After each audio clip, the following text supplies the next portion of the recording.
In this video, we'll be looking at an overview of the reporting and some of the reporting concepts within BPOS. Firstly, BPOS has numerous reports, and each of these reports is widely customizable, which means you can create an almost unlimited number of different formatted reports to assist you in getting the report that you want and with the data on it that you wish to see. If we now look at the back office and the main Explorer bar on the left, you'll see that there are 4 menu headings for reports. You'll see that firstly there are stock reports, there are sales reports, there are other reports, and there is an optional module called analysis reports. Most of the reports in BPOS work and look very similar to each other. There are basic strategies with interacting with these reports. We will look at these strategies in a moment, but firstly we'll look at Report Wizard. In the main menu bar at the top, you'll see there's an option called Report Wizard. Report Wizard is a very powerful tool to assist you in finding the report that you may be after and also discovering new reports within the system that you may not be aware of. You can see that the Report Wizard main screen is broken up into 3 main areas. On the left, there is the reporting categories. On the right, it'll show you the reports within the highlighted category, and below this, a description and usage of when and how you would use this report. You can see that as I highlight different categories on the left, on the right, the reports within this category will be displayed.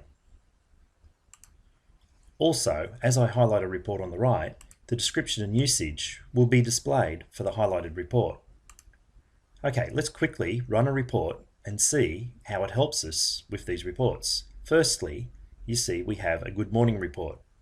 It tells me at the bottom it's a snapshot of the system comprising all key areas that should be monitored, etc. Now, if we run the report, you'll see that firstly it will prompt me for different things pertaining to this report. Each report will have different prompts. In this case, it is asking me for the desired period for reporting. If I select current year, then the report will be shown. You can see that it shows me a prompt to remind me that if I wish to run this report often, I should save the report, and then when I wish to run this report in the future, rather than use the Report Wizard, I can go straight to my saved reports and using one mouse click, bring up this report. Okay, so now I've got my report on the screen. You'll see towards the top of the screen, it is a period summary report. This report is also accessible via the normal menus. If I go to Sales Report, the first option is Period Summary. If I click on this, I now get a blank Period Summary report in which I can now manually select the period. I'll also select the current year and click Display. You'll see here that this is the exact same report as what was accessible via the Report Wizard. In fact, all the reports in Report Wizard you can run manually by going into the menus. The Report Wizard simply presents them in an easy to discover format, plus it has certain options preset for you and other options presented to you that you can select. I definitely suggest that you go into Report Wizard and look at the reports that are available and play with some of these reports. Look at some of the options and look at the description and usage of the reports on the screen. I'm sure you'll find many reports in the system that will prove invaluable to running your business. Okay, let's leave the Report Wizard for now, and let's have a look at the report on the screen and see some of the common options that are presented to me when I have a report. In the toolbar for the report, you'll see that the options include exiting the report, printing the report, exporting, saving, and also hiding the headers. Let's have a look at each of these. Firstly, let's have a look at Print the Report. Within BPOS, any report that is printed is always printed to a PDF file format. This means that you can firstly view the report on the screen. You can zoom in and zoom out.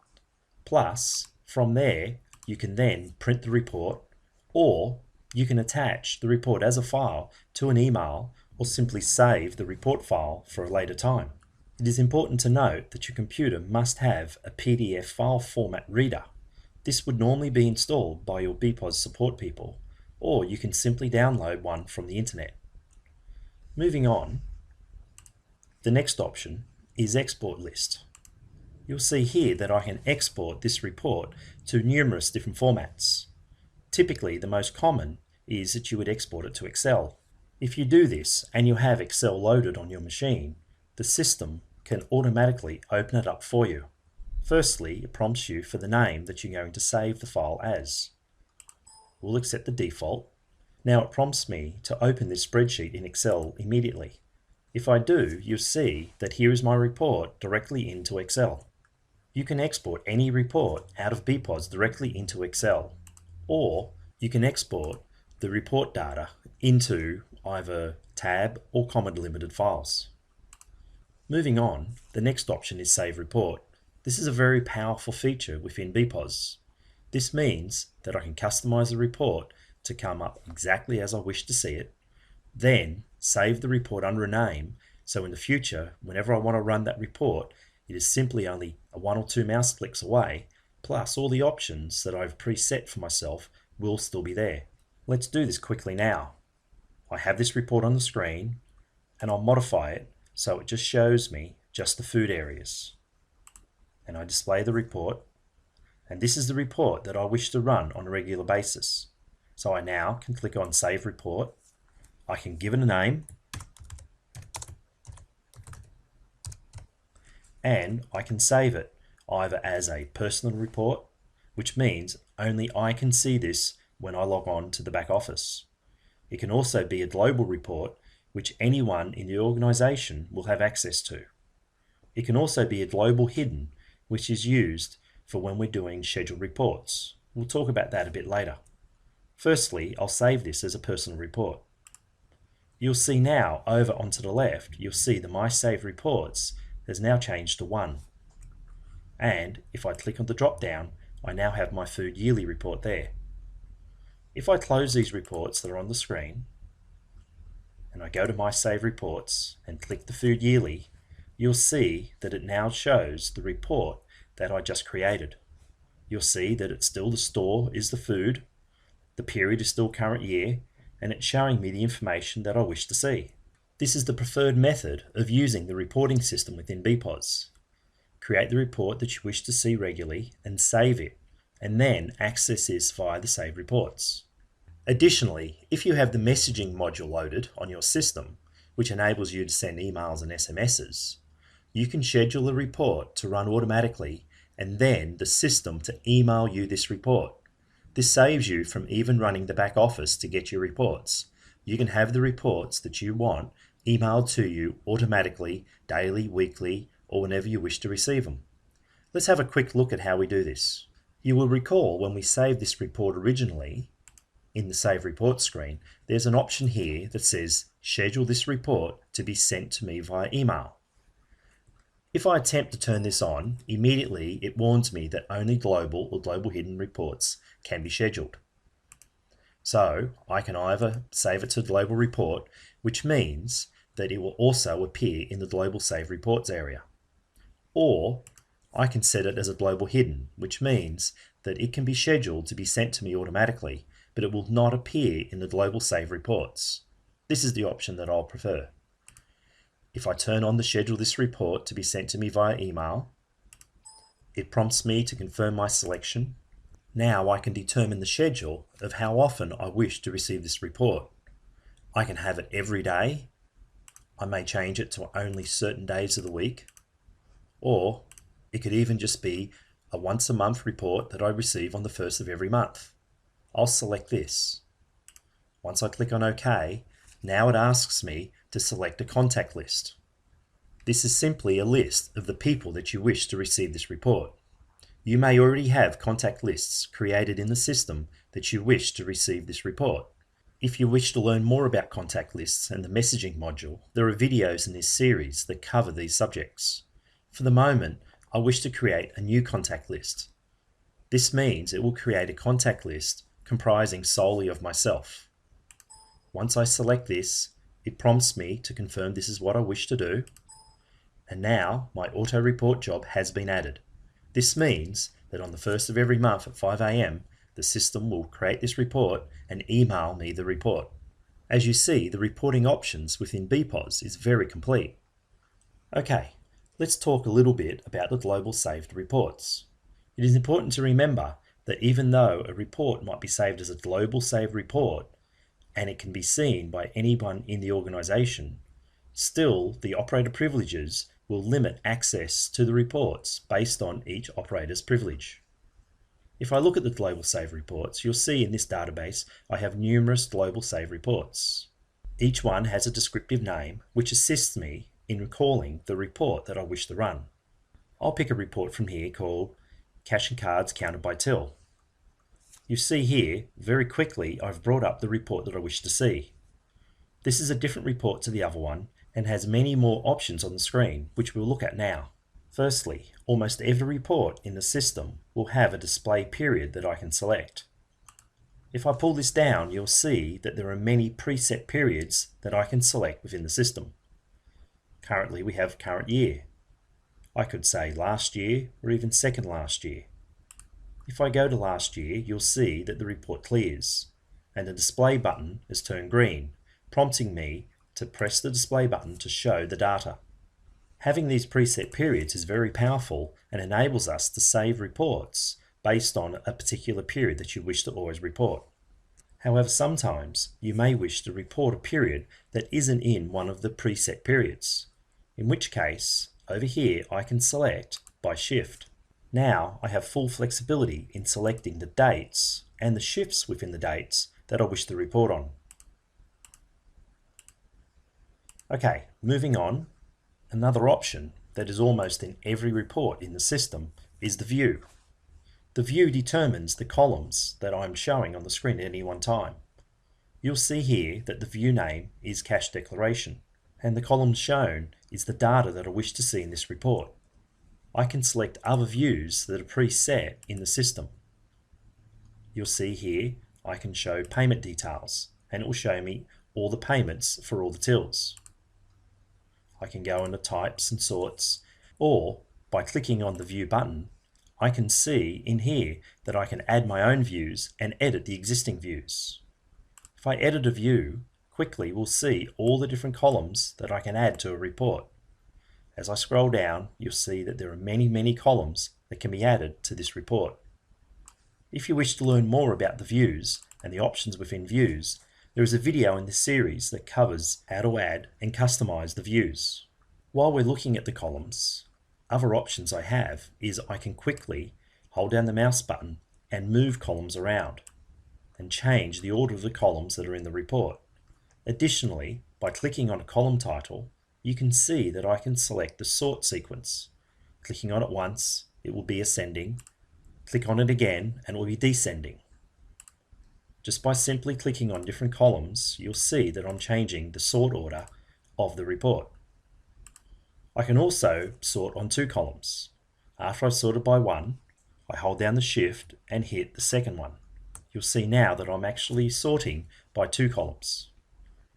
It is important to remember that changing the sort order will only be for this time that the report is shown. If you wish that the view is always sorted by a particular column, you must edit the view and set the sort order within the view. The video on views will cover this. Quickly, we also have an option called Filter. This enables me to limit the report to only the data I wish to see. In this case, I select that I want to see bourbon equals 0, and you'll see that it only shows me the tills where this column equals 0. Once again, there is a full video on the filter option within BPOS. Another feature of the columns within BPOS is the pin. Typically, if I scroll across the report, you'll see that all the columns will scroll across. However, if I click on the pin, you'll see that that column is now pinned to the left. And if I scroll, all the other columns will scroll, but that column will stay still. I can pin as many columns as I wish. This makes comparing columns in a report much simpler. Okay, that covers the common options that are present in most of the reports within the system. In addition to these, each report will typically have its own specific options. In this report, for instance, you can see that we can select the store. We can also select whether we're reporting the tills, the stores, the store groups, or just one number for the whole venue. There are many other options that are available in this and other reports, which are covered in videos that are specific to each report in the system. Lastly, at the top, we saw there was an option called Hide Headers. When I click on that, you'll see that the options that were in the header are now hidden.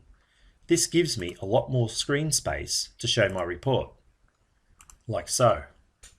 Lastly, in the header, in this report, you'll see that now we have a Chart It option. This didn't exist in the other report because it wasn't relevant for that type of report. Let's go down and let's change it to Stores. And now let's click on the Chart It.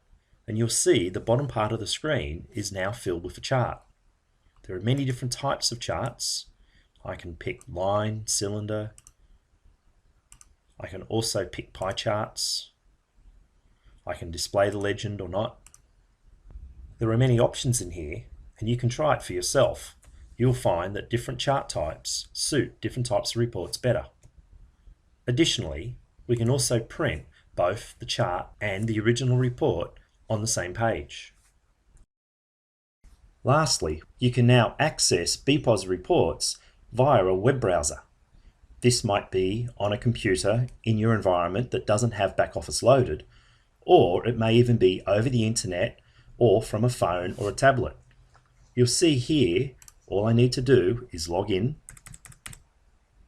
and then I'm presented with all the saved reports within my system.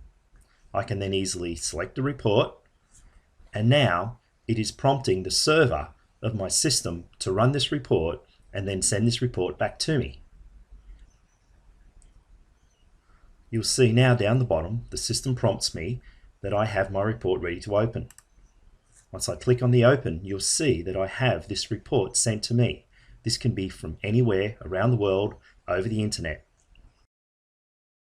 To set up web reports in your system, firstly in back office, we need to go to the System Setup menu. And then in there, we have Job Setup. You'll see I already have a job configured called Web Reports. If I look at the settings, these are the job settings required to run web reports. The only option that you may wish to set is the connection port below. You'll see it is currently set at 0, which will default to 80, which is the standard web server port. You'll notice in the schedules that this job is set to run at startup and to run every day. Once this is set up and the job is running, all you need to do to access web reports in your venue is to browse to the server computer using a web browser. If, however, you wish to access it over the internet from either another computer or a phone or a tablet, you must also configure both your internet router and the server to accept requests from the internet. This has been an overview of the reporting concepts within BPOS. Remember, the Report Wizard is a good way of discovering new reports. You can save these reports and then very quickly recall these reports from your saved. You can easily chart, or you can simply go into the reports manually and find the report and modify the report yourself. You will find as you use the reports, there is almost an unlimited number of reports that you can generate within the system.